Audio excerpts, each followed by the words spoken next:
Maknanya ayah Nabi ke atas sampai Nabi Adam semuanya adalah orang beriman, bukan orang kafir. Sehingga Nabi itu nasabnya suci lahir dan batin. Maknanya Nabi tidak lahir dari jalur perhubungan orang tua yang mereka bukan hubungan pernikahan. Semua keluarga Nabi itu, paman-paman Nabi, datuk Nabi itu berkhidmah untuk Ka'bah, penjaga Ka'bah. Dan kalau ada orang haji umroh, itu tugasnya adalah menyediakan makan minum untuk mereka. Ayah Nabi dan ibu Nabi nasabnya bersambung ke atas. Dari kilap ke atas itu sama nasabnya. Sebanyak anak membaca Al-Quran di pondok ini kita mendapatkan pahala, sebanyak anak sholat di tempat ini kita mendapatkan pahala. Belum lagi di saat mereka menjadi ulama. Harapan kami pesantren terus berkembang dan husnudzon kami akan berkembang. Maka dari itu kami ajak Anda, para perindu ridha Allah, ayo kita ikut andil dalam besarkan pesantren ini. Semoga dari pesantren keluar ulama-ulama penerus dakwah baginda Nabi. Amin. Maka jangan ragu untuk bergabung. Inilah orang cerdas. Kalau kita mengandalkan ibadah kita melakukan sholat sebanyak apapun sangat terbatas, ngaji Quran sangat terbatas. Tapi kalau kita ikut andil dalam program besar semacam ini, sebanyak anak membaca Al-Quran di pondok ini kita mendapatkan pahala, sebanyak anak sholat di tempat ini kita mendapatkan pahala. Belum lagi di saat mereka menjadi ulama. Inilah kerjaan orang-orang cerdas. Maka ayo menjadi cerdas hari ini. Jangan ragu, sisihkan rezeki Anda. Dan tidak cukup sampai di sini. Ajak orang lain. Kapan Anda mengajak orang lain, Anda mendapatkan pahala biarpun orang itu belum mengikuti ajakan Anda. Ajak sebanyak-banyaknya. Dan di saat Anda mengajak, jangan meremehkan. Mungkin kelihatan orang itu tidak, seolah-olah tidak akan membantu. Ajak saja. Silahkan sisihkan rezeki Anda langsung ke Pesantren Nurul Azhar Bank Syariah Indonesia, nomor rekening 147-666-6666 atas nama Yayasan Tabung Wakaf Umat. Dan jika terbuka hati Anda lalu Anda berderma, jangan ragu, sertakan kode transfer 01 di akhir nominal transfer dan atau konfirmasi ke nomor 0852 6541 6060. Itu adalah nomor admin yayasan. Dan setelah itu, setelah Anda berderma, puji syukur, bersyukurlah kepada Allah karena Allah telah memilih Anda untuk bisa berjuang. Nuhibbukum fillah. Assalamualaikum warahmatullahi wabarakatuh.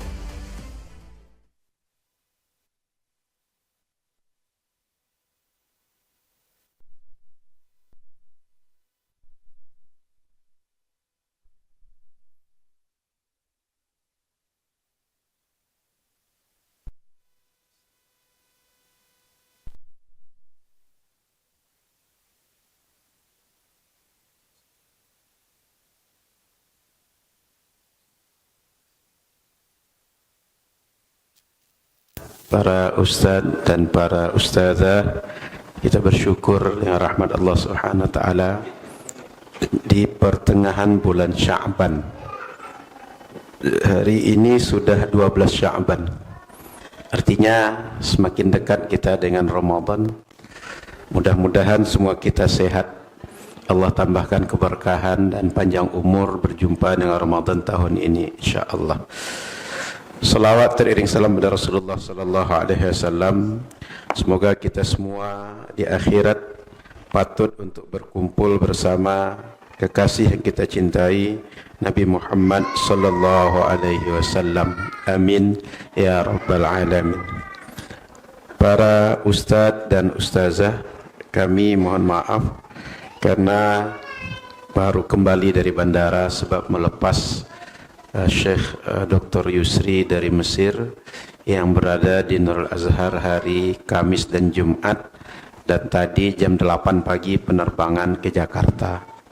Oleh karena itu kami agak terlambat untuk berjumpa dengan para ustadz dan ustazah untuk kegiatan bulanan kita di pesantren Nurul Azhar. Mudah-mudahan kita semua diberikan Allah taufik, diberikan kekuatan untuk terus menguatkan dakwah, terutama di tempat kita di sekitar pinggiran kota Pekanbaru, dan Allah berikan jalan keluar terhadap setiap masalah yang kita lalui dalam kehidupan kita, dan kita semua diberikan Allah Subhanahu wa taala istiqamah sehingga nanti ketika wafat semoga semuanya husnul khatimah. Amin ya rabbal alamin. Baik para ustazah dan para ustaz, kita masuk di halaman 83 tentang nasab Nabi Muhammad sallallahu alaihi wasallam. Qala an-Nazim rahimahullahu taala, kata Imam As-Sayyid Ahmad Al-Marzuqi, abuhu Abdullah Abdul Muttalib wa Hashimun Abdu Manafin yantasib, wa ummuhu Aminatu Zuhriyah murdi'atuhu Halimatus Sa'diyah. Ayah Nabi bernama Abdullah, yang merupakan anak daripada Abdul Muttalib, yang merupakan anak daripada Hashim, anak daripada Abdu Manaf. Itu nasab Nabi. Dan kalau kita baca ke atasnya, nanti kita baca sampai Adnan, ada di bawah. Wa ummuhu Aminah Az-Zuhriyah, dan ibu Nabi adalah Aminah dari Az-Zuhriyah, dan yang menyusukan Nabi sallallahu alaihi wasallam Halimah Sa'diyah. Para ustaz dan ustazah rahmati Allah Subhanahu wa taala, pagi ini kita membahas nasab Nabi dan juga dibahas murdi'atuhu, yang menyusukan Nabi. Kenapa dijadikan dalam satu bab yang sama? Karena hubungan sepersusuan itu bisa menjadi punya kekuatan sama dengan kekuatan nasab. Sehingga dalam menikah, seorang laki-laki itu tak boleh menikah dengan yang mahram, ada 7 golongan. Dengan yang persusuan, saudari-saudari persusuan, kemudian ibu susuan. Tetapi keluarga daripada ibu susuan itu nanti sama seperti keluarga kandung dia sendiri. Artinya dia tak boleh menikah dengan ibu susuan, dan juga tak boleh menikah dengan siapa? Keluarga daripada ibu susuan dia.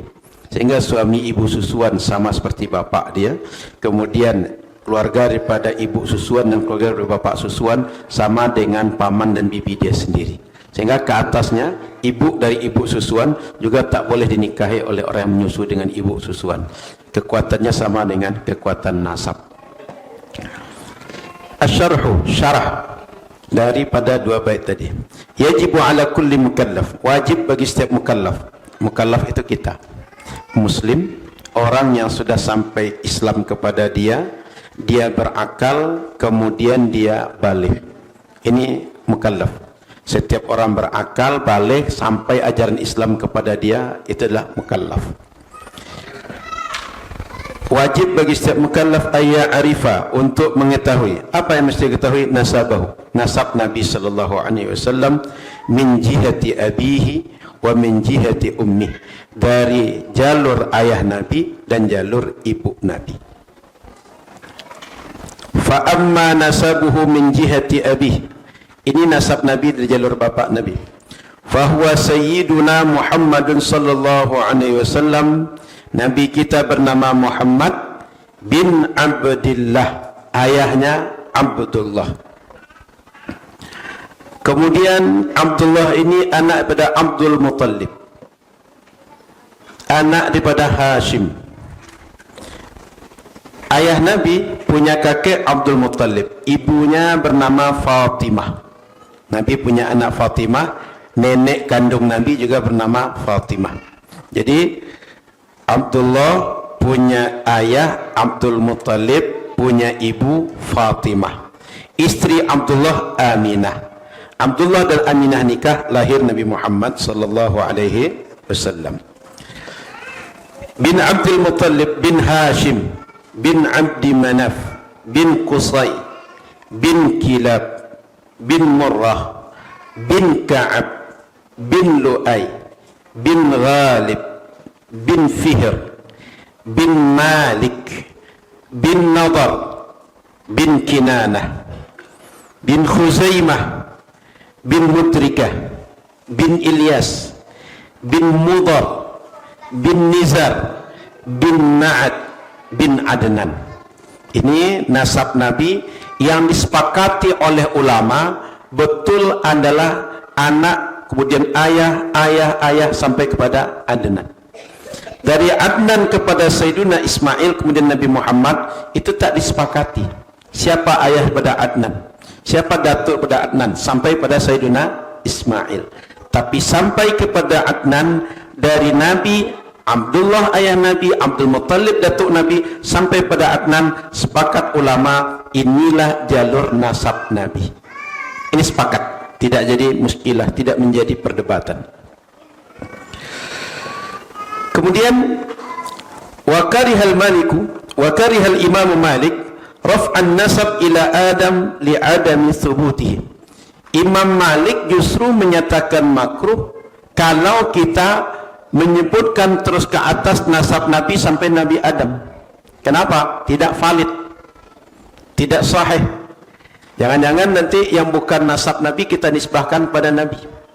Jadi sampai Adnan itu adalah sah, sepakat ahli nasab tentang nasab Nabi. Wa an Ibn Abbas radhiyallahu ta'ala anhuma anna an-nabiy sallallahu alaihi wasallam lamma balagha nasabuhu al-karim ila Adnan qala kadzaba an-nassabun. Nabi ketika sampai menyebutkan nasabnya kepada Adnan seperti yang kita baca tadi, Muhammad bin Abdullah bin Abdul Muttalib bin Hashim sampai kepada bin Adnan, sampai ke sana Nabi mengatakan itu betul nasabnya. Tapi setelah itu kalau masih ada orang memberikan nasab Nabi, semua yang ahli nasab itu adalah pendusta, kata Nabi. Maknanya tidak valid. Tapi yang valid itu cuma sampai Adnan. Nah, maka Ustaz dan Ustazah kalau ingin menghafal nasab Nabi cukup sampai Adnan ini dah. Adnan ke atas tidak perlu lagi dihafal karena bisa dikatakan tidak valid nasab Nabi kepada Nabi Ismail, Nabi Ibrahim, apalagi naik nanti kepada Nabi Adam alaihis salam. Lanjut. Halaman 84. Wa ummuhu, ibu Nabi sallallahu alaihi wasallam, min jihati ummihi fahuwa sayyiduna Muhammad, Nabi Muhammad ibni Aminah, anak daripada Aminah binti Wahab, ayah daripada Sayyidah Aminah ini Wahab bin Abdi Manaf bin Zuhrah bin Kilab, fatajtami'u ma'ahu fi jaddihi Kilab. Kilab punya anak namanya Zuhrah, kemudian mohon maaf, bin Qusay bin Kilab. Kilab punya anak Qusay dan punya anak Zuhrah. Zuhrah melahirkan menurunkan ke bawah istri ibu Nabi Sayyidah Aminah, dan Kilab menurunkan melalui jalur Qusay Abdullah. Jadi datuk Nabi yang kelima melalui jalur Sayyiduna Abdullah dan Aminah berjumpa pada kakek yang kelima Kilab. Jadi Nabi dan ibunya itu ayah Nabi dan ibu Nabi nasabnya bersambung ke atas. Dari Kilab ke atas itu sama nasabnya. Paham ya? Jadi Kilab punya ayah tadi Murrah, punya ayah Ka'ab. Kilab sama ayahnya Murrah ke atas. Kilab punya anak ke bawah Qusay, terus ke bawah jalur Abdullah. Kilab ke bawah punya anak Zuhrah, Zuhrah ke bawah Sayyidah Aminah. Maka nenek ibu Nabi dan bapak Nabi bertemu nasabnya pada kakek Nabi yang kelima, yaitu Kilab. Baik, saya bahas sedikit tentang nasab Nabi ini. Ustaz dan Ustazah, apa pernah dengar bahwa orang tua Nabi itu masuk neraka? Pernah dengar? Pernah? Sering ya?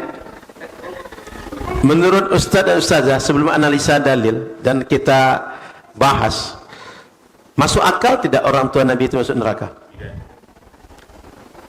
Ini tidak usah dalil dulu. Menurut Ustaz dan Ustazah, masuk akal tidak orang tua Nabi masuk neraka? Kenapa?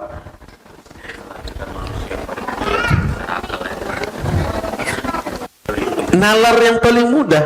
Kok bisa kita yang tak ada hubungan apapun dengan Nabi bisa masuk surga gara-gara Nabi?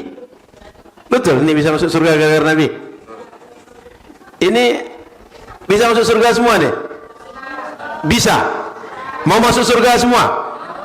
Kita nih gara-gara Nabi bisa masuk surga. dapat syafaat Nabi, masuk surga. Kira-kira antara kita dengan orang tua Nabi, mana lebih dekat hubungan? Paham nalarnya? Kita yang tak ada hubungan darah dengan Nabi, bukan jalur keturunan Nabi yang tadi itu, tidak Hasani, tidak Husaini kita, tidak jalur Nabi yang syarif syarifah. Kalau di sini kita bisa masuk surga. Kok bisa ayah dan ibu Nabi masuk neraka? Paham nalarnya? Maka oleh karena itu Ustaz dan Ustazah, tak usah dalil dulu. Kita yang awam kan tak mudah mengkaji dalil. Tapi secara nalar, Nabi bisa memberikan syafaat, bisa menyebabkan selamat orang yang tak ada hubungan dengan Nabi dari neraka. Kok bisa bapak ibu Nabi masuk neraka? Itu nalar paling mudah bagi kita sebagai orang awam. Sudah, kita tengok lagi. Di dalam Al-Quran, Allah Subhanahu wa ta'ala sebutkan beberapa ayat yang menjelaskan tentang kondisi di zaman orang tua Nabi dan keadaan orang tua Nabi sallallahu alaihi wasallam. Contoh surat Al-Isra ayat 15. Yang punya HP boleh tengok Ustaz Ustazah agar tahu apa maksud ayat itu dan apa redaksinya. Surat Bani Israel atau Al-Isra ayat 15. Kalau sudah dapat, wa ma kunna mu'adzibina hatta nab'atha rasula. Dapat ayatnya? Wa ma kunna mu'adzibina, itu ayatnya. Hatta nab'atha rasula. Jumpa ayatnya? Surat Bani Israel atau surat Al-Isra ayat 15. Jumpa? Bagian agak ke belakang dia, bukan dari awalnya. Artinya ayat itu panjang, agak ke belakangnya. Wa ma kunna mu'adzibina hatta nab'atha rasula. Dapat ayatnya? Kata Allah, kami tidak akan mengadab siapapun orang sebelum kepada orang itu, pada kelompok masyarakat itu, pada kaum itu diutus orang Rasul. Artinya kalau tidak ada Rasul di suatu kelompok masyarakat, mereka kemudian berdosa, mereka salah, dosa dan salah mereka tak jadi sebab azab bagi mereka. Kita coba tengok Sayyiduna Muhammad menjadi Nabi dan Rasul umur berapa? 40. Umur Nabi 40, beliau menjadi Nabi dan Rasul. Saya tanya, sebelum Nabi umur 40, ada Nabi dan Rasul di Makkah? Ada Nabi di Makkah? Tak ada. Meskipun Nabi Muhammad lahir dari Abdullah dan Aminah, tapi Aminah meninggal sewaktu Nabi usia 6 tahun. Dan ayah Nabi meninggal ketika Nabi usia masih dalam kandungan, belum lahir Nabi, sudah meninggal. Artinya ayah ibu Nabi sebelum Nabi umur 40 ini sudah meninggal. Berarti tak ada Nabi dan Rasul saat itu. Ngerti? Maka kata Quran, kami tidak akan mengazab orang-orang yang ketika hidup di zaman tidak ada Nabi dan Rasul saat itu. Paham? Kenapa? Orang kalau tidak tahu aturan, karena dia memang tidak tahu aturan, lalu dia melanggar, dia salah atau tidak? Saya ulang pertanyaan. Dia tak ada aturan, dia tidak tahu aturan, lalu dia melakukan kesalahan. Menurut kita salah. Orang tadi salah atau tidak sebenarnya? Kenapa? Tak ada aturan. Yang salah itu bila ada aturan. Contoh aturan kita di sini, selama pengajian jangan bicara, selama pengajian jangan makan, selama pengajian jangan keluar. Lalu ada yang keluar. Salah atau tidak? Karena sebelumnya sudah ada aturan. Ketika ada Nabi dan Rasul, ada syariat. Paham? Jadi Nabi umur 40 jadi Nabi dan Rasul, maka sejak saat Nabi dan Rasul jadi umur ini, baru ada yang namanya syariat. Syariat ini bahasa mudahnya aturan hidup, aturan beragama. Sebelum aturan ini ada, maka tidak ada peraturan. Maka kalau ada orang melanggar, dia melanggar apa? Paham? Maka Allah Subhanahu wa taala menghukum siapa? Orang yang ingkar. Siapa orang yang ingkar? Orang yang sudah ada aturan tapi tak patuh aturan. Kita ini termasuk. Disuruh Allah sholat, kita nggak sholat. Berarti aturan hidup kita mesti sholat. Ternyata tidak kita kerjakan sholat, kita melanggar aturan. Orang tua Nabi belum ada aturan. Maka ketika belum ada aturan, kalaupun salah, dia tak melanggar. Kenapa? Dia tak tahu mana yang mesti dilanggar. Sebab dalam ajaran kita, semua yang benar, semua yang salah, semua yang patut dan tak patut, standarnya syariat, bukan akal. Kalau akal standarnya, kapanpun orang hidup, tak ada Nabi dan Rasul, dia bisa menilai kebenaran. Tapi agama kita mengajarkan bahwa dusta itu adalah tidak baik, jujur itu baik, solat itu benar, melanggar sumpah itu salah. Itu dari mana kita tahu? Dari syariat. Bukan akal kita yang menjadi sumber, bukan akal kita menjadi inspirasi, bukan akal kita yang menghukumi, tapi syariat. Sekarang yang menghukumi belum ada. Bagaimana mungkin orang dianggap melanggar? Paham Ustaz dan Ustazah? Maka kata Quran, wa ma kunna mu'adzibina hatta nab'atha rasulah. Kami tidak akan mengazab orang sampai orang tadi dikirim Nabi dan Rasul kepada dia. Kirim Nabi dan Rasul tahu ajaran, tahu dakwah, tahu syariat, tahu mana yang boleh, mana yang tidak. Setelah tahu kalau melanggar, wajar dia diazab. Ngerti? Makanya Bapak Ibu, para ustaz dan ustazah yang dirahmati Allah Subhanahu wa taala, tugas kita hari ini adalah menyampaikan dakwah sampai kemanapun orang berada, agar mereka jangan sampai termasuk dalam ayat ini. Belum ada dakwah sampai ke mereka. Sehingga hari ini kalau ada orang betul-betul tak terjamah oleh informasi, tak terjamah oleh dakwah, ada pedalaman di kita nih Ustaz. Di daerah kita Siak dan Rumbai ini masih ada. Belum terjamah sama orang, belum masuk orang ke situ gitu. Dan mereka tak juga bergaul keluar. Sudah semua kan Ustaz? Anggap sakai Ustaz, anggap sakai. Sakai itu dia tak bergaul dengan orang. Kita tak datang kepada mereka. Mereka tak buka TV, mereka tak buka internet, tak ada buku samping mereka. Maka kalau seandainya mereka itu berbuat tidak sesuai dengan agama, mereka termasuk pada ayat wa ma kunna mu'adzibina. Kami tak akan mengazab mereka.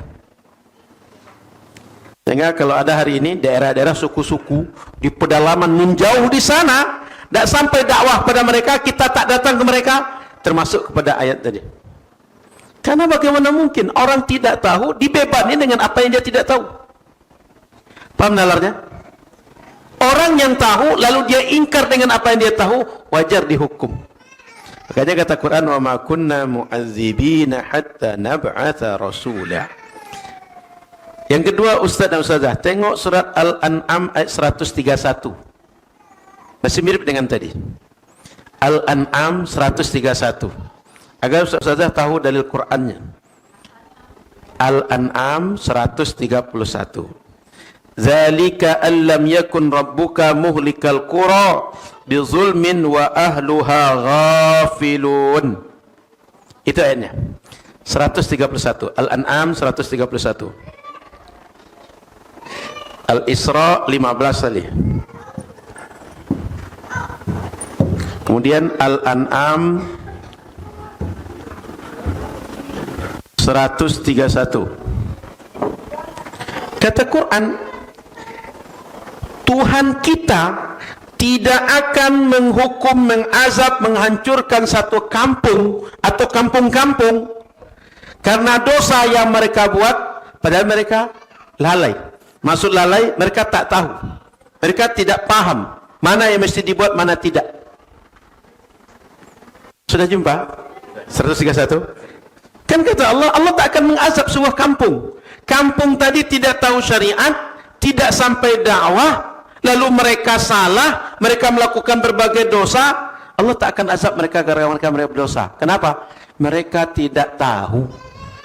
Mereka belum sampai ajaran syariat, belum tahu mana Allah, mana Tuhan selain Allah, apa yang mesti dibuat, apa yang tak boleh dibuat, tak tahu. Orang tak tahu gimana dibebani dengan apa yang dia tak tahu. Maka ustaz-ustazah, kita sebagai ustaz-ustazah itu tidak masuk akal memahamkan orang dengan apa yang kita tak paham. Bisa kita pahamkan orang dengan apa yang kita tak paham? Tidak bisa. Kita aja tidak paham, gimana orang dipahamkan? Maka oleh karena itu kalau bisa mengaji itu paham, membaca itu paham. Ketika menyampaikan ilmu pada orang paham. Kalau kita paham, memahamkan orang enak. Berbagai cara bisa kita lakukan. Mungkin orang bisa paham dengan kita dialog. Mungkin kita pahamkan orang dengan menulis. Mungkin kita pahamkan dengan sama membaca. Tapi kalau kita tak paham, apapun cara, tidak bisa kita lakukan untuk memahamkan orang.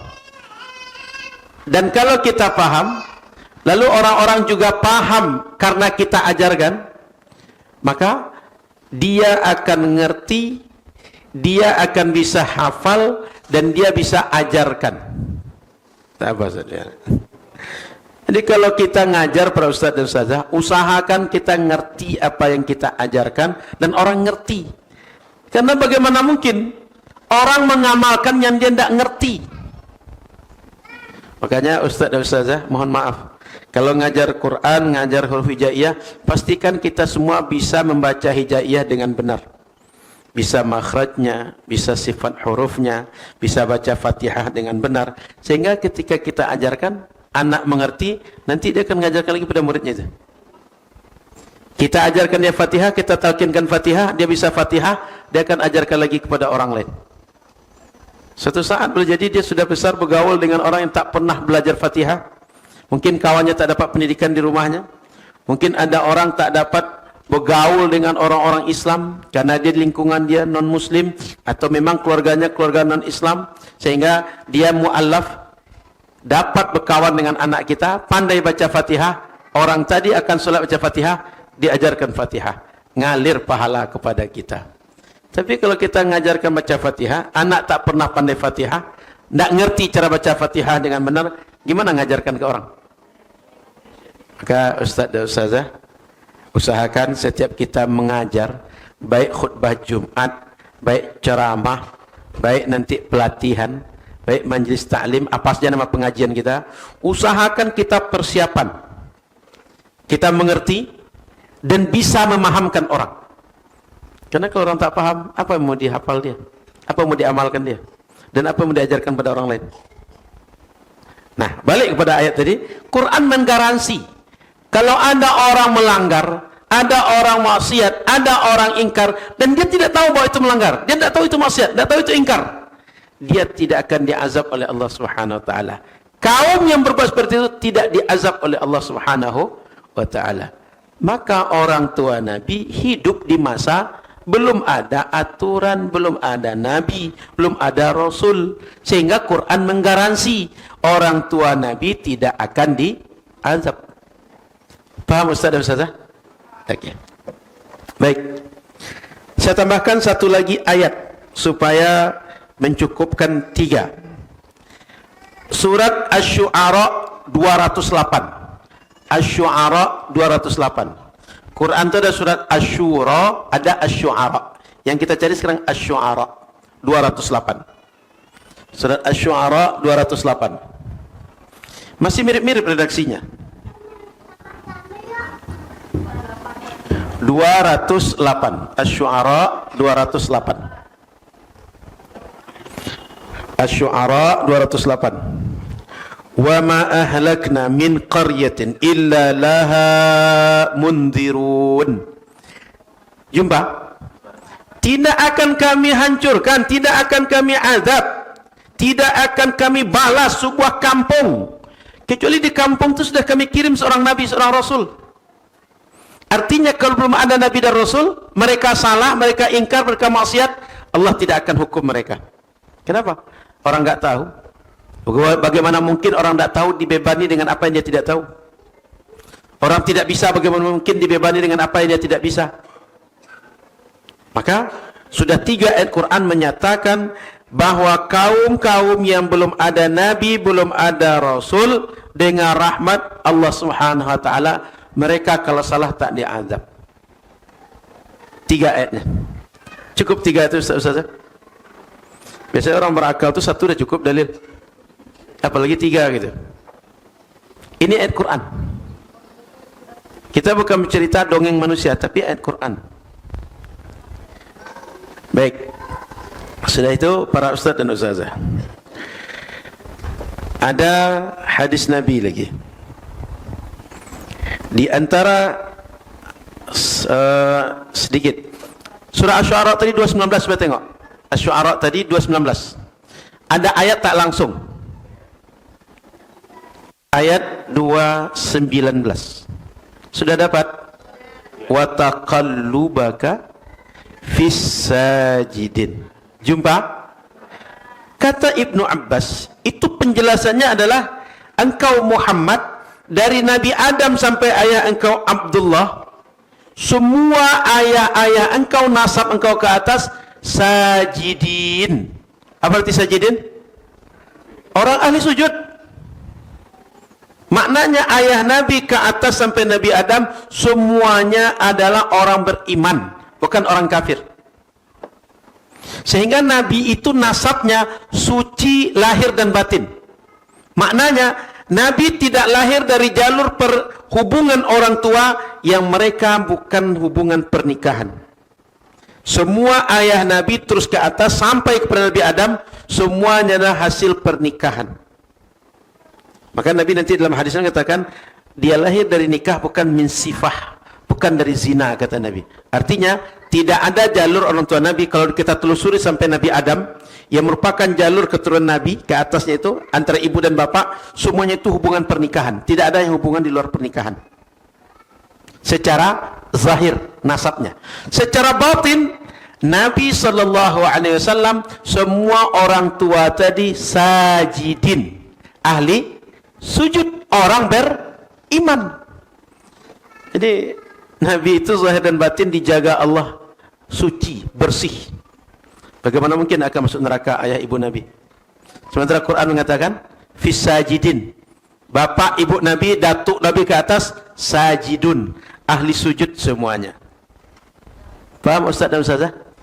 Jadi 3 ayat menyatakan bahwa kalau ada orang tak sampai dakwah pada mereka tak akan dihukum Allah.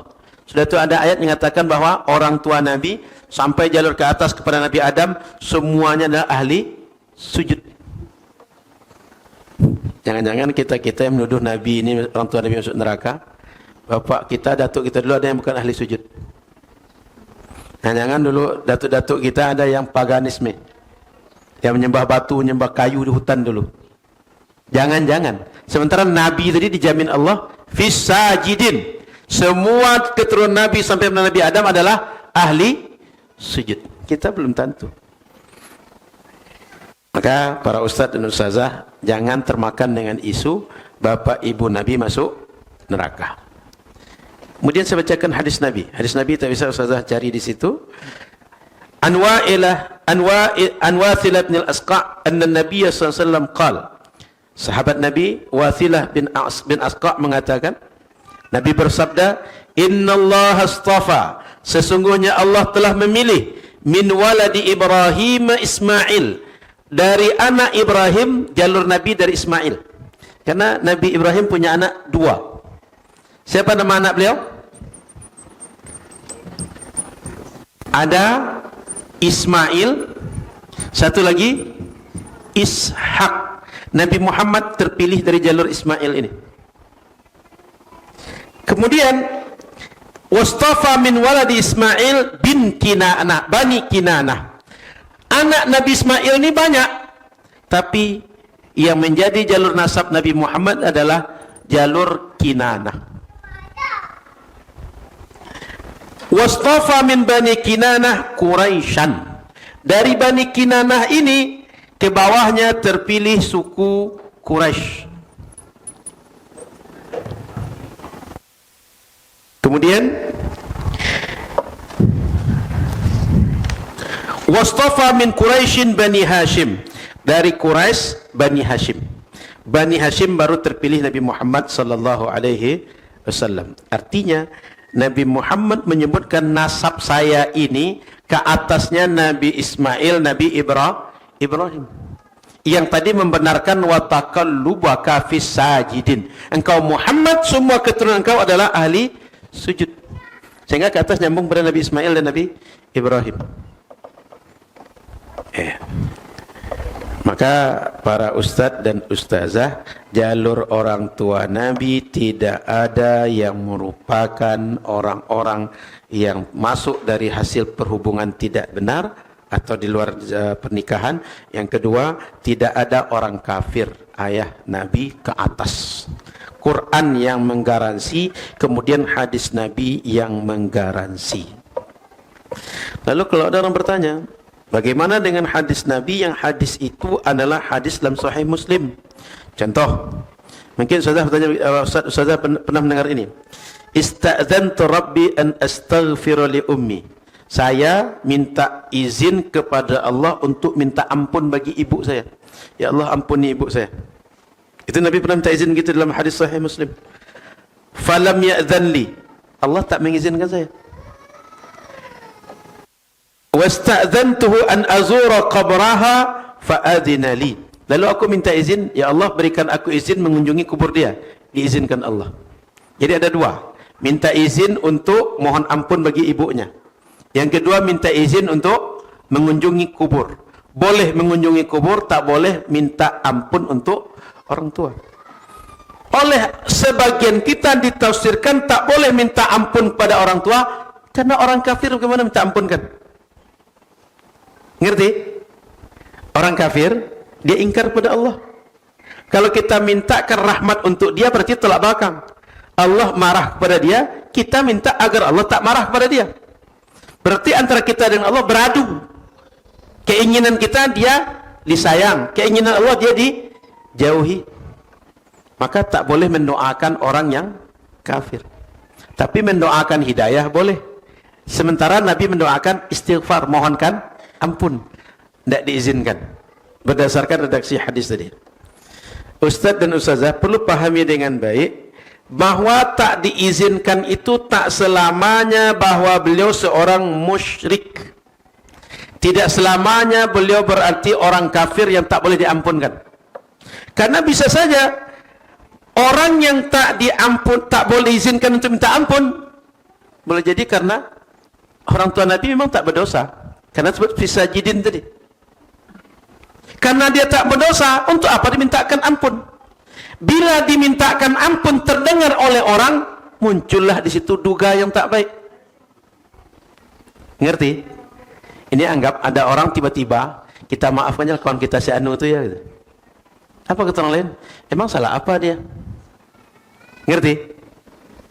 Anggap tiba-tiba Ustaz Basar itu, ini Ustaz Basar kita maafkan kesalahan dia semua ya. Gitu. Tidak ada angin, ada hujan. Tiba-tiba kita bilang itu, kita maafkan semua kesalahan dia semua ya. Gitu. Kata orang berfikir, emang Ustaz Basar salah apa? Ngerti? Itu secara tidak langsung akal orang kan berfikir begitu. Muhammad, kalau engkau istighfarkan untuk mak bapak engkau, orang akan bertanya, emang apa dosa mak bapak engkau Muhammad? Mak bapak engkau pendosa rupanya. Ngerti Bapak Ibu? Ustaz-ustazah? Ini tidak selamanya tak diizinkan untuk dimohonkan ampun bermakna tak boleh dimohonkan ampun sebab tak layak untuk dimohonkan ampun. Masih banyak kemungkinan yang lain. Apalagi Quran tak menjelaskan kenapa, hadis tak menjelaskan kenapa tak boleh dimohonkan ampun. Jika ada berbagai penafsiran, berarti datang dari kita, bukan dari penjelasan Quran, bukan penjelasan dari hadis Nabi sallallahu alaihi wasallam. Kita ini kan kadang-kadang penjelasan kita terhadap Quran dan hadis kita anggap Quran sendiri atau hadis itu betul. Padahal sebenarnya pemahaman kita. Contoh, ini kan baru Isra Mi'raj nih kan. Ustaz-ustazah kemarin ada Isra Mi'raj atau diundang ceramah Isra Mi'raj. Ada orang menyimpulkan karena Nabi Isra Mi'raj itu diantaranya Mi'raj naik ke atas langit, lalu nanti tersingkap kalam yang qadim, lalu terjadi Nabi melihat Allah Subhanahu Wa Taala, lalu dapat syariat, dianggap karena Allah di atas makanya Isra dan Mi'raj itu Makkah, Masjidil Haram, Masjidil Aqsa, kemudian naik ke langit. Padahal Quran tak ada menyatakan bahwa karena Allah di langit, maka Nabi Muhammad mi'raj ke situ. Sehingga orang yang menyimpulkan itu berasal dari mana? Dari akal dia, bukan dari Quran, bukan dari hadis Nabi. Padahal perjalanan Isra dan Mi'raj itu disebutkan oleh Quran, linuriyahu min ayatina. Kami ingin tengokkan pada Muhammad tanda-tanda kebesaran kami, sebagian saja. Bukan untuk supaya Muhammad tahu tempat Tuhan, enggak ada itu. Supaya Muhammad tahu bahwa Tuhan ada di langit, enggak ada itu. Sehingga kesimpulan bahwa Tuhan di langit gara-gara Nabi Mi'raj naik ke langit, itulah kesimpulan yang datang dari akal kita. Lalu kita mengatakan Quran yang bilang kayak gitu kok. Ngerti? Quran enggak bilang, akal kita yang bilang. Lalu kita menisbahkan yang akal kita, yang pemahaman kita itu kata Quran. Paham Ustaz dan Ustazah? Jadi kalau kita memahami sesuatu, jangan anggap pemahaman kita adalah Quran, jangan anggap pemahaman kita adalah hadis. Sampainya pemahaman saya begini, bukan Quran dan hadis maksud begitu. Baik, jadi itu Ustaz dan Ustazah. Sudah itu. Ada hadis yang kedua. Anna rajulan qala ya Rasulullah, aina abi? Ada orang bertanya, Rasul, bapak saya di mana tempatnya nanti? Yang sudah meninggal nih. Qala finnar, kata Nabi masuk neraka. Falamma madha da'ah. Begitu anak tadi mendengar ayahnya masuk neraka, dia sedih. Dia pergi dalam keadaan sedih. Begitu dia pergi, Nabi nampak sedih, hatinya terluka karena jawaban Nabi ayahnya di neraka. Nabi panggil dia, sini kata Nabi. Inna abi wa abaka finnar. Sesungguhnya ayahku dan ayah engkau di neraka, kata Nabi.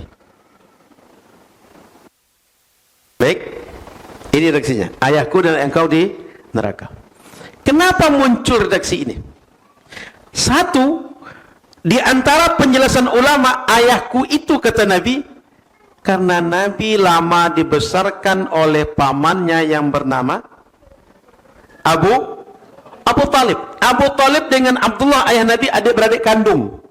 Ibunya sama Fatimah, ayahnya sama Abdul Muttalib. Adik-beradik kandung. Abu Talib lama membesarkan Nabi. Sejak kakek Nabi Abdul Muttalib meninggal usia Nabi 8 tahun, dari usia 8 tahun Nabi itu sampai Nabi usia 51, itu selalu Abu Talib menjaga, melindungi Nabi SAW. Berarti 40 tahun lebih kurang. Maka orang Arab sering menyebut saudara bapak, bapak juga. Sama kayak kita. Saya kalau punya adik bapak saya panggil Pak C, Pak Dang, Pak T, Pak Ete, Pak Le, gitu kan. Saudara bapak bagi kita bapak juga. Sehingga ketika pernikahan nanti ada masanya bapak kita tak ada, nasab yang lain tak ada, saudara bapak bisa menjadi wali untuk pernikahan. Jadi orang Arab sudah menganggap saudara bapak seperti bapak. Sama di kita juga begitu. Maka ketika Nabi menyebut bapakku dan bapak engkau di neraka, bapak Nabi yang disebutkan yang Abu Talib yang tidak masuk Islam. Dan Quran pernah menggunakan itu. Seperti wa idz qala Ibrahimu li abihi Azar. Ketika Ibrahim bicara pada bapaknya Azar. Azar itu diketahui dalam sejarah itu bukan bapak Nabi Ibrahim, tapi paman Nabi Ibrahim. Bapak Nabi Ibrahim itu bernama Tarikh. Sebenarnya namanya Tarikh pakai H. Ada Tarikh pakai Kha, sebagian namanya Tarikh pakai H. Jadi ayah kandung Nabi Ibrahim namanya Tarikh atau Tarikh. Azar yang dalam ayat tadi surat Al-An'am 74 itu paman Nabi Ibrahim, bukan ayah kandungnya. Tapi disebutnya ketika Ibrahim bicara kepada bapaknya. Siapa bapaknya? Pamannya. Jadi Quran menyampaikan sesuatu itu tidak lepas dari konteks. Kita saja yang memahami dengan tersurat atau tekstual, lalu kemudian salah dalam memahami di situ. Oleh karena itu, Ustaz dan Ustazah, kita perlu paham ada ayat Quran yang lebih kuat tadi. Ada 4 dalil tadi yang saya sebutkan. Masih ingat ya? Surah Al-Isra ayat 15 tadi. Kemudian surah Al-An'am ayat 131, surah Asy-Syu'ara 208. orang tua Nabi masuk pada golongan yang tak diazab, masuk golongan yang tidak masuk neraka. 3 ayat. Tambah ayat keempat dari Syu'ara ayat 29, bahwa keturunan Nabi ke atas fisajidin, ahli sujud. Ada Quran, ada hadis. Pemahaman tersirat hadis sejalan dengan Quran. Pemahaman tersurat, kalau mengikut pemahaman kita, baru pertentangan dengan Quran. Tersurat. Sementara Quran itu ada makna tersurat, ada tersirat. Sehingga kalau ada makna tersirat sejalan dengan Quran, kenapa kita memaksakan yang tersurat? Yang tersurat itu belum tentu benar, karena kita tak paham konteks bagaimana bahasa Arab. Paham Ustaz? Yang tersurat tadi menurut kita salah, tapi sebenarnya yang tersurat tadi ada makna tersirat yang lebih kuat, dan itu sejalan dengan Quran. Ambillah yang tersirat tadi. Contoh, bapakku di neraka, ada makna bapak yang lain. Tak boleh tak diizinkan minta ampun untuk ibuku, masih punya banyak makna lain. Sehingga jangan sampai makna itu luas kita persempit, dan harus satu itu yang sesuai dengan kita, harus orang seperti itu. Paham? Sementara nalar-nalar yang lain yang bisa memiliki pemahaman yang benar masih banyak kemungkinan. Sebagai penutup tentang penjelasan ini, di dalam hadis ada konsep, kata Imam Al-Khatib Al-Baghdadi, idza rawa thiqatu al-ma'munu khabaran, jika seorang ahli hadis siqat itu dia valid meriwayatkan, ma'mun punya kredibilitas, kita percaya dengan riwayat dia meriwayatkan sebuah hadis muttasilal isnad, sanadnya tersambung. Dia orangnya valid. Imam Muslim kan kita menganggapnya sahih. Tadi kan Muslim tadi yang kita baca hadis Imam Muslim. Bila orang seperti itu meriwayatkan hadis, bisa ditolak hadisnya bila satu, ayyu khalifa nassal kitab was sunnah al mutawatirah, bila bertentangan riwayatnya dengan Al-Quran dan sunnah yang mutawatir. Jadi bila ada orang periwayat hadis, dia thiqat. Thiqat ini katakan orangnya valid periwayatan dia. Yang kedua, dia ma'mun, kita percaya dengan dia. Dia punya kredibilitas, tak pernah kita dapati dia berdusta, sehingga apa saja yang disampaikan ini benar. Ketiga, sanadnya tersambung. Ini mestinya dalam hadisnya sahih, kuat hadis ini. Tapi yang 3 hadis terpenuhi syarat sahih ini bisa dibantah bila riwayatnya bertentangan dengan Al-Quran dan sunnah yang mutawatir.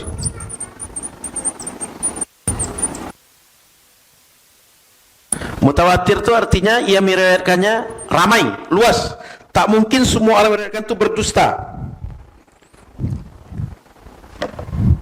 Jadi kalau ada kalau ada hadis bertentangan dengan hadis mutawatir, mutawatir itu maknanya semua orang sepakat, jumhur sepakat bahwa orang tua Nabi selamat. Tiba-tiba datang hadis yang menyatakan orang tua Nabi tak selamat, maka ia menyatakan tak selamat ini berhadapan dengan yang kuat, berhadapan dengan Quran yang kuat. Apa yang terjadi? Rudda, bisa ditolak hadis yang seperti ini. Fayu'lamu annahu la asla lahu aw mansukh.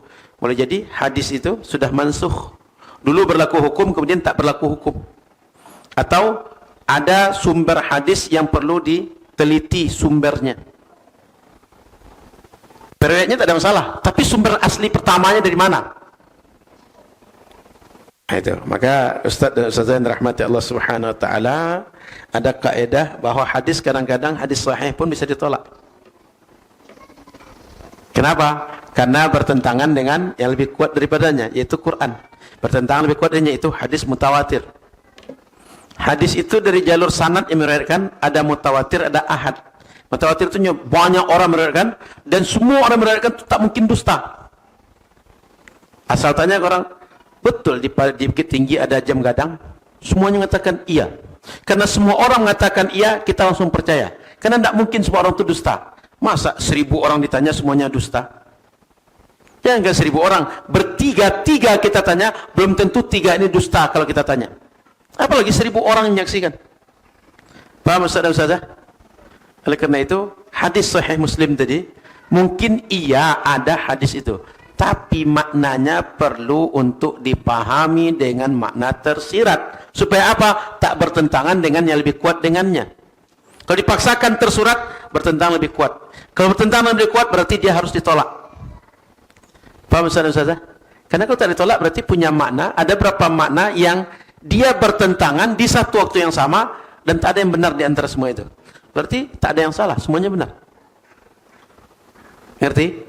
Maka supaya kita dapat kesimpulan yang benar, semua kemungkinan kesimpulan tak benar, itu mesti kita selesaikan. Supaya selesai satu kesimpulan yang benar saja. Makanya ulama memberikan pendekatan, ada ayat Quran secara langsung, ada tak langsung, ada hadis Nabi. Kemudian beberapa pemahaman daripada redaksional yang bisa menjadi bahan bagi kita untuk memahami. Jadi itu Ustaz dan Ustazah. Ulama kita ketika mengatakan orang tua Nabi tak masuk neraka, dalilnya banyak. Dalilnya kuat. Oke, sampai sini ada pertanyaan, silakan. Silakan Ustazah.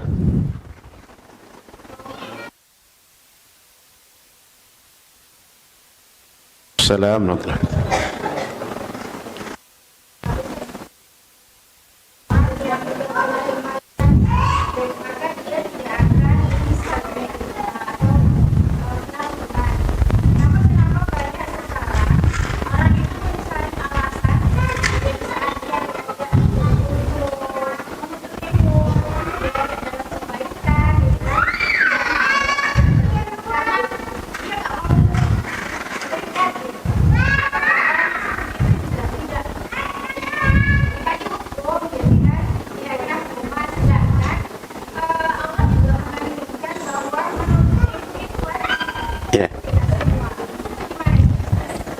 Baik, jadi Ustaz dan Ustazah, setiap Muslim ini mesti belajar apa yang paling minimal, semua yang wajib dalam agamanya mesti dia pelajari. Semua yang wajib yang pokok. Segi akidah, segi syariah, segi akhlak. Semua yang wajib diamalkan, diyakini yang ada pada diri seorang Muslim, yang paling pokok dalam agama mesti dia pelajari. Sehingga kalau ada orang belajar tak mau, dikasih tahu beralasan saya belum tahu, atau saya ini belum mau lagi, nanti ajalah. Justru dia kena 2 kali nanti. Berdosa karena dia melakukan dosa, yang kedua berdosa karena tak mau mengetahui bahwa yang dia lakukan tadi dosa. Jadi orang seperti itu saja, dia bukan termasuk kepada orang yang tidak diazab. Justru bisa 2 kali lipat kena azab orang seperti itu. Jangankan orang yang keluarga Muslim, Ustazah, jangankan yang berhidup di keluarga Muslim dan dibesarkan di keluarga Muslim, apalagi ayah ibunya Muslim dan dia pernah belajar Islam lalu tak mau mengamalkan Islam. Orang kafir saja dalam pengajian usul fikih itu mereka mukhatabuna bi furu'is syariah. Mereka mesti mengerjakan furu' syariah. Pernah dengar ayat ma salakakum fi saqar qalu lam naku minal musallin. Orang kafir ditanya, kalian kok masuk neraka? Apa kata orang kafir? Dulu ketika di dunia kami enggak sholat. Maka berdasarkan ayat tadi, orang kafir itu sebenarnya diperintahkan sholat, diperintahkan puasa, diperintahkan haji, diperintahkan zakat, diperintahkan semuanya. Hanya saja tidak sah ibadah mereka kecuali setelah masuk Islam. Artinya kita dan mereka sama-sama disuruh menjalankan syariat. Tapi kita menerima untuk menjalankan syariat, mereka tidak. Makanya disebut mereka kafir. Kafir itu ingkar artinya. Kita menerima. Muslim itu berserah diri. Makna berserah diri, kita mau ikut, kita mau patuh, Mereka tak mau patuh, kita mau patuh. Maka yang patuh Muslim, yang tidak patuh kafir. Sama disuruh. Tapi mereka tak mengerjakan. Sehingga orang kafir masuk neraka sakor. Dan neraka sakor azabnya dua. Karena kafirnya satu, yang kedua karena tidak sholat. Tidak menjalankan yang menjadi amaliyah mesti dikerjakan dalam Islam. Jadi Ustadz dan Ustazah, kalau ada orang beralasan, saya belum sekarang masanya, saya nggak usah sekarang aja dulu Ustazah, nanti jelas saya. Itu orang seperti itu bisa 2 kali kena. Sudah tak mau diajarkan, tak mau mengamalkan Islam yang benar. 2 kali kena. Kita tadi bicara dengan orang yang betul-betul tak sampai dakwah pada mereka. Tidak ada orang mendakwahi mereka. Tidak ada semua sarana dakwah sampai pada mereka. Memang daerah yang di pedalam betul jauh, tak terjangkau oleh kita ke situ. Tidak tahu hari ini di mana daerah yang masih belum terjangkau. Setahu saya rata-rata sudah terjangkau. Kami, alhamdulillah, Talang Mamak sudah masuk. Suku Anak Laut sudah masuk. Suku apa namanya daerah Pelalawan dan Meranti ini, Akit. Yang biasa dirakit-rakit. Suku Akit masuk. Bagan Benyo masuk buat pesantren bahkan situ. Talang Mamak buat masjid kami. Di Batu Tilam buat masjid. Di Bagan Benyo buat pesantren. Di suku Anak Laut di daerah Tembilahan sana kita buat musola, buat madrasah di situ. Sudah sampai rata-rata di Riau ini. Mana daerah yang belum sampai? Apa yang pedalaman Riau ini belum sampai? Rata-rata sudah sampai. Daerah hanya sampai helikopter ke situ, bahkan minta Ustaz Abdul Somad dakwah ke situ. Contoh di Pulau Muda, di Bunut sana itu. Kalau kita kendaraan pakai mobil, pakai kapal lama ke situ. Kalau Ustaz mau ke sana pakai helikopter sediakan gitu. Artinya, mana dakwah sekarang tak sampai itu? Sehingga kalau ada orang macam-macam tadi itu orang yang tak mau terikat dan orang-orang yang tak mau menjalankan syariat, justru Allah bisa marah 2 kali ke dia. Satu karena tak mau tahu, tak mau peduli, tak mau tahu agama. Yang kedua karena dia ingkar dengan agama. Begitu Ustaz-Ustazah. Sehingga kita, semua kita, usahakan kita mendidik anak-anak kita dengan hal paling dasar dalam agama dulu. Begitu juga mengajak masyarakat kita, semua orang objek dakwah kita yang paling pokok dalam agama dulu. Baru setelah itu kita kembangkan dengan hal-hal yang menjadi wawasan mereka dalam beragama. Atau kalau masyarakat bertanya, baru kita jawab sesuai dengan pertanyaan mereka. Jadi minimal kalau orang bertanya, kami apa mesti kita dakwahkan pada orang baru masuk Islam Ustaz, orang mu'alaf Ustaz? Ajarkan yang paling pokok dalam beragama. Tentang rukun iman yang pengetahuan pokoknya, rukun Islam pengetahuan pokoknya, itu yang kita ajarkan. Jangan diajak mereka dengan hal-hal yang rumit langsung. Jangan langsung ketika orang baru Islam, Aina Allah langsung. Dia selama ini sudah mencari, kita buat lagi dia bertanya. Seakan-akan kita tak tahu, dia juga tak tahu. Cukup Ustazah? Oke, ada lagi silakan. Ustaz.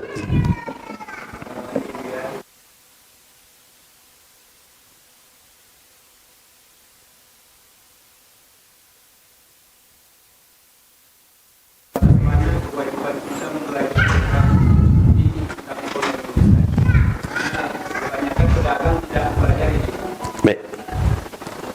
Cukup Ustaz. Ustaz dan Ustazah, setiap kita ini mesti mempelajari yang pokok dalam agama. Kemudian apa yang menjadi kaitan dengan profesi kita, mesti kita tahu hukum agama di situ. Kalau pedagang, dia mesti tahu akad-akad yang akan dia lakukan dalam perdagangan dia. Apakah dia akan hanya akad transaksi jual beli, akan ada akad hutang piutang, akan ada akad titip menitip, akan ada akad pinjam meminjam, akan ada akad garansi menggaransi. Ini akad-akad terkait itu dia mesti tahu Ustaz. Sehingga dia tahu mana jual beli yang boleh, mana yang tidak, mana yang syarat terpenuhi, mana tidak, mana konsekuensi dan yang mesti diketahui dan tidak. Itu mesti dia pelajari Ustaz. Begitu juga petani dan orang berkebun. Dia mesti tahu apa yang menjadi hukum hakam terkait dengan pertanian dia dan perkebunan dia. Contoh, mana akad dalam pertanian yang boleh, Dalam pertanian itu nanti ada muzara'ah, ada musaqah, ada musyarakah. Lalu ketika hasil sudah keluar, kapan berzakat, berapa banyak zakatnya, apa zakat dikeluarkan, mesti tahu. Kemudian nanti ketika kita punya ternak, ada mukhalatah. Kita punya ternak digabungkan dengan orang, zakatnya berapa? Ketika dipisah, zakat juga atau tidak? Kalau dipisah, berapa zakatnya? Mesti tahu. Jadi apa saja profesi kita, Ustaz? Semua hal-hal yang kita lakukan dalam profesi kita, ada hukum syariat di situ, kita mesti ngerti, Ustaz. Kalau jadi guru, akad-akad seorang guru kita mesti tahu, Ustaz. Dan apa menjadi kewajiban, menjadi hak seorang guru, terkait dengan itu kita mesti tahu. Jadi hansip pun, jadi security pun, jadi tukang ojek pun, tukang parkir pun, orang tukang parkir mesti tahu apa yang mesti dia amalkan ketika dia menjadi tukang parkir. Sehingga jadi tukang parkir dia menjalankan syariat. Dia amanah dengan tukang parkirnya itu, dia jaga barang orang, kemudian dia atur sesuai dengan kepatutan. Sehingga kalau mobil orang misalnya tidak parkir tempat sepatutnya, dia pindahkan, dia mesti tahu. Kalau dia pindahkan lalu rusak gara-gara dia punya tanggung jawab untuk memperbaiki. Contoh begitu. Kalau tak perlu dipindahkan, jangan dipindahkan. Kalau perlu dipindahkan, dipindahkan sesuai dengan seperlunya. Jangan pindahkan mobil, itu pindahkan garasi kita. Jadi apa saja bidang kita, Ustaz-Ustazah, mau jadi petani, mau jadi direktur, mau jadi pengusaha, mau jadi imam, mau jadi guru, mau jadi tukang parkir, mau jadi pegawai, mau jadi tukang laundry, kita mesti tahu apa yang kita buat di situ dan apa hukum syariat dengan perbuatan-perbuatan kita. Sehingga dalam ta'lim itu ada mesti seorang talib mesti untuk ilmu hal. Ilmu hal itu maksudnya ilmu yang mesti, yang terkait dengan apa profesi dia, bidang dia, mesti dia ketahui semua yang terkait dengan itu. Jangan dikira ilmu ini hanya terkait ilmu sholat, ilmu mengaji, enggak. Jadi sopir kita, ada yang sopir di sini? Enggak ada kan? Mana tahu ada pula driver antar provinsi gitu. Sehingga sekali jadi ustaz, sekali jadi driver. Mesti tahu apa fikih seorang driver. Kapan dia boleh menjamak sholat, kapan boleh mengqasar sholat, kapan boleh dia menolong orang, kapan tak boleh menolong orang dengan menumpangkan orang, kapan tidak. Kan ada aturan. Misalnya boleh tidak sopir itu ditumpangnya seorang perempuan, cuma berdua dalam itu. Itu mesti tahu fikih itu. Maka kan ada pembahasan gimana ojek yang laki-laki tukang bawa motor yang naik perempuan. Nah, jadi ini maksud saya, ini beberapa contoh bahwa kita di bidang apapun kita mesti tahu apa yang terkait agama dalam yang kita lakukan itu. Kalau kita tidak tahu, bagaimana kita akan menjalankan syariat? Bagaimana kita menjalankan yang halal dan meninggalkan yang haram? Sementara kita tak tahu. Yang kita tahu saja belum tentu bisa melaksanakan yang kita tahu. Apalagi yang tidak tahu. Faham Ustaz dan Ustazah? Kalau karena itu Ustaz-Ustazah mau jadi apa saja silakan. Jadi pelaut pun silakan. Jadi pilot pun silakan. Mana tahu ada pula masih berbakat jadi pilot kan. Jadi dokter silakan. Tapi tahu apa yang terkait dengan ilmu kedokteran. Yang terkait agama. Sehingga anak-anak kita ini semuanya dasari dengan agama. Nanti setelah besar pun jadi siapapun silakan. Mau jadi tentara silakan, jadi polisi silakan, dokter silakan, tukang parkir pun silakan. Tapi tahu hukum syariat dengan pekerjaan yang dia lakukan. Baik, saya cukupkan sedikit. Kitab ada belum terbaca karena setelah ini Ustaz Hanafi lagi. Karena kalau sepanjang-panjang nanti jangan-jangan tak jadi Ustaz Hanafi ngaji nanti. Wa amma murdi'atuhu, dan yang menyusukan Nabi sallallahu alaihi wasallam fahiya Halimah bintu Abi Dhu'aib min Bani Sa'ad bin Bakar. Yang menyusukan Nabi adalah yang lama Halimah Sa'diyah. Sa'diyah itu karena dia berasal dari Bani Sa'ad. Yang kita baca ke atas, Halimah anak dari Abi Dhu'aib dari kalangan Bani Sa'ad bin Bakar. Jadi kabilahnya Sa'ad bin Bakar, makanya Halimah Sa'diyah. Namanya Halimah. Bukan Halimah Sa'diyah itu kan nama dia. Halimah nama dia, Sa'diyah adalah kabilah dia. Ayahnya Halimah bintu Abi Dhu'aib. Kemudian wasmu zawjuha Abu Kabsyah. Nama suaminya Abu Kabsyah. Wa huwa alladhi kanat Quraisyun tansibu lahu Rasul sallam hinama yuridun al-istihza. Orang Quraisy ketika ingin mengolok-ngolok Nabi disebut Muhammad bin Abi Kabsyah. Itu pernah Nabi Muhammad sebut begitu.